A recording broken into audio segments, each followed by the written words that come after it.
This necklace is completely fake, and this man is cheating you and lying to you. No. My name is Claire. I'm 34 years old.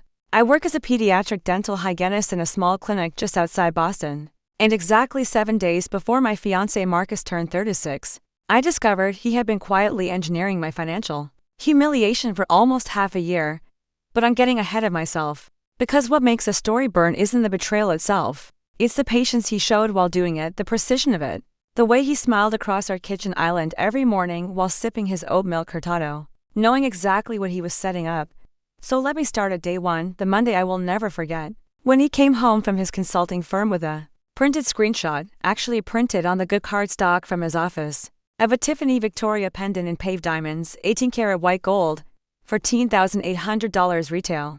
And he slid it across the granite counter like he was presenting a quarterly report and said, "Babe, just so there's no confusion about what I love for my birthday next week." And I laughed because I thought he was joking, until I saw his face wasn't moving. And the joke died in my throat. On day 2 I sat in my Honda Civic in the clinic parking lot at 6:47 in the morning crying so hard I couldn't see the steering wheel. Because I had already spent the previous evening calculating my entire financial life on the back of a CVS receipt. My checking account, my emergency fund I built since nursing school.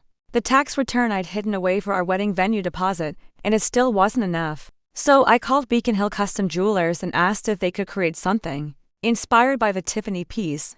Something real, lab-grown center stone, recycled gold band. And the kind woman on the phone named Diane quoted me $3,200, and I said yes before my brain could catch up to my mouth. Day 3 I picked up a double at the clinic, then drove 40 minutes north to a memory care facility in Salem, where I had once worked weekends. And I asked the manager Linda if she still needed a fill-in hygienist on Saturdays. She hugged me and said yes, and I came home at 11:14 p.m. to find Marcus on the couch watching a Bruins game eating the lasagna I prepped on Sunday. And he didn't even look up, he just said, "You smell like a hospital." And I went to the bathroom and ran the shower so he wouldn't hear me crying again. Day 4 was the day everything should have warned me. Because Marcus invited his colleague Brendan and Brendan's wife Megan over for dinner. And Megan walked in wearing a Cartier love bracelet that her husband had given her for their anniversary.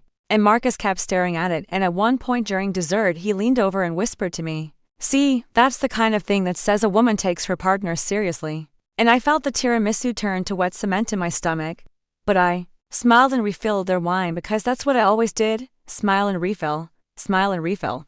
Day 5 I drove to Beacon Hill Jewelers on my lunch break and Diane brought out the finished piece in a small navy box, and I'm telling you, when I opened it the natural light from the window caught the lab diamond and threw a constellation across the velvet. And I started crying right there at her counter, and Diane just held my hand without saying a word and slid a tissue across the glass. And on the walk back to my car I felt something I hadn't felt in months. I felt proud, genuinely proud, like I had built something with my own two exhausted hands. Day 6 is when the universe decided to stop being polite. Because I came home early. The clinic had a power outage at 2 p.m. And I walked into our apartment in Brookline, and Marcus was standing in our bedroom holding the navy box, which I had hidden in the zipper compartment of my carry-on suitcase in the back of the closet. And he had it open, and he was on FaceTime with someone. I could hear Brendan's voice through the speaker, and Marcus laughed and said, and I will quote him exactly because the sentence has been carved into the wall of my chest ever since, "Bro, look at this thing. She actually thinks I'm going to wear this. It looks like something from a kiosk at the mall. This is embarrassing."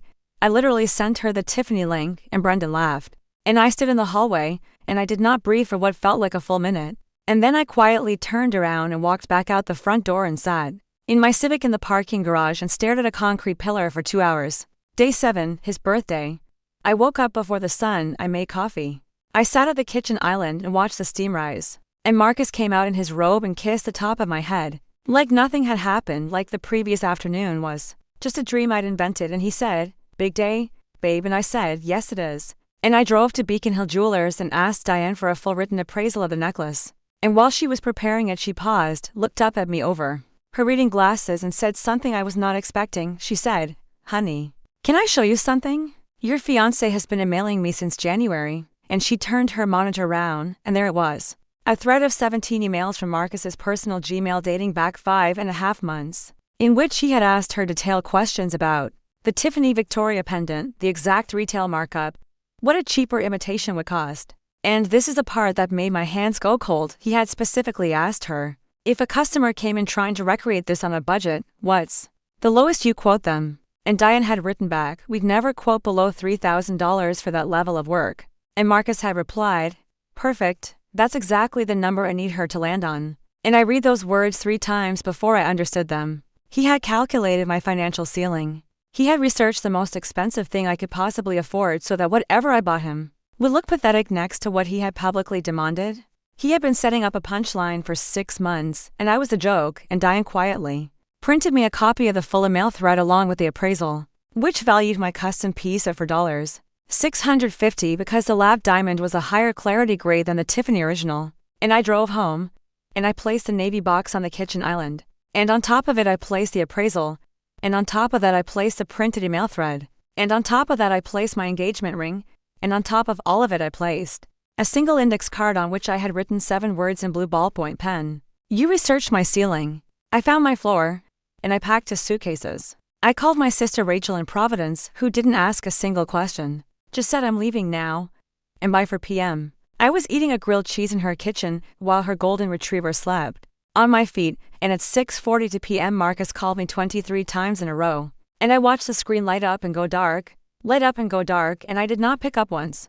In the months that followed I moved into a 1-bedroom in Pawtucket above a bakery that smelled like cinnamon every morning.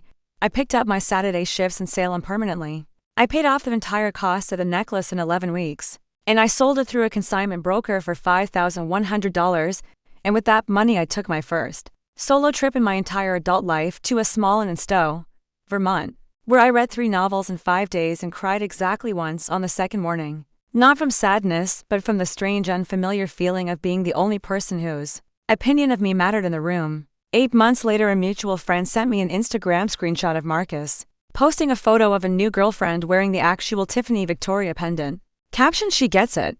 And I looked at the photo for maybe 4 seconds and I felt nothing, not anger, not jealousy, not even pity. I just closed the app and walked downstairs and bought a croissant, and that, I think, is the real ending of the story, not the dramatic exit, not the appraisal, not the email thread, but the croissant, the boring, beautiful croissant on a Tuesday morning in a city he doesn't live in, paid for with money he never touched, eaten by a woman he never actually saw. So if you are listening to this right now, and you are pouring yourself into someone who is quietly measuring your ceiling instead of celebrating your floor, please understand this.